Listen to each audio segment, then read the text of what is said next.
नहीं रहे होंगे। मैं विपिन जी का रुख कर लेता हूं। विपिन जी, अभी भी कांग्रेस ये कह रही है कि भाई ये पॉलिटिकल वेंडेटा नहीं है तो और क्या है, बहुत सारी बातें रख रहे हैं, क्या आप पॉलिटिकल वेंडेटा ही इसको मान के चले?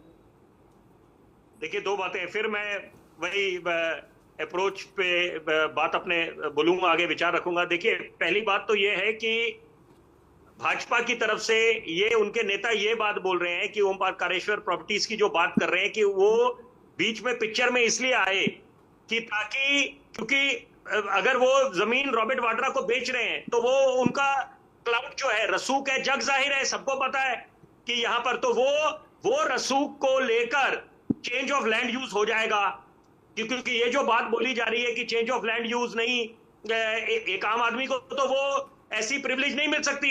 ये तो बात है, ये तो जितना वरिष्ठ पैनल यहां पर बैठा है वो इस बात के साथ इत्तेफाक रखेगा कि ये कड़वा सच है, हकीकत है।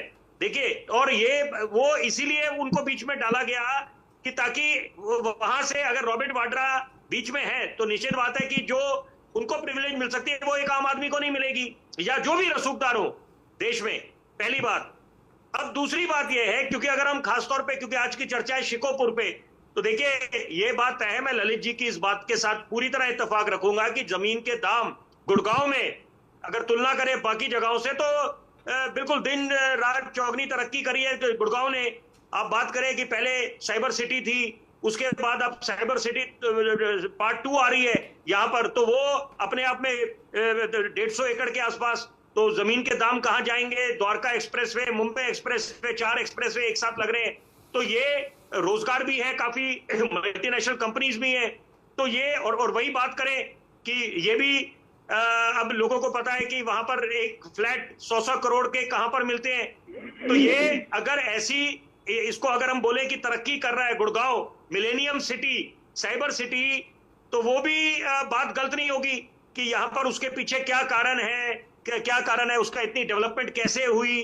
और साथ साथ कि शिकोपुर की बात करें, जहां तक मेरी जानकारी है, क्योंकि हम बात करते हैं अमूमन गुड़गांव की, जब बात चलती है आजकल वर्तमान के दौर में गोल्फ कोर्स रोड की बात करते हैं, तो जहां तक मेरी जानकारी है इसको शायद नाम दिया जा रहा है न्यू गोल्फ कोर्स रोड। शिकापुर के आसपास जो सड़कें निकल रही हैं तो अपने आप में डेवलपमेंट की बात कर सकते हैं। तो ये एक तर्क विपक्ष की तरफ से हो सकता है, कांग्रेस की पार्टी की तरफ से, कि यहां पर तो आप जो विंडफॉल गेन्स की बात कर रहे हैं, आप घेरने का काम कर रहे हैं रॉबर्ट वाड्रा को कि विंडफॉल गेन्स कैसे उनकी कंपनी ने कर लिया, स्काईलाइट हॉस्पिटैलिटी ने, तो एकाएक इतने आपने 50 करोड़ से ज्यादा मुनाफा कमा लिया। तो उनकी तरफ से तर्क ये भी हो सकता है कि क्योंकि उस जगह वहां पर लैंड रेट्स ऐसे स्काई रॉकेट कर रहे हैं, तो वो भी एक कारण हो सकता है। बहरहाल देखिए, एक बात तय है कि चाहे आम आदमी हो चाहे रसूखदार हो, आज की चर्चा की मुझे लगता है सबसे अहम बात है, जहां जो दर्शकों तक अच्छा संदेश जाना चाहिए, कोई भी हो, उसको कानून का पालन भी करना है। क्योंकि हम एक तरफ तो बात बोलते हैं कि संविधान की दुहाई देते हैं, संविधान का तो हर कोई सम्मान करता है, सर माथे लेता है, लेकिन साथ साथ ये समझना चाहिए कि कानून से ऊपर कोई नहीं है।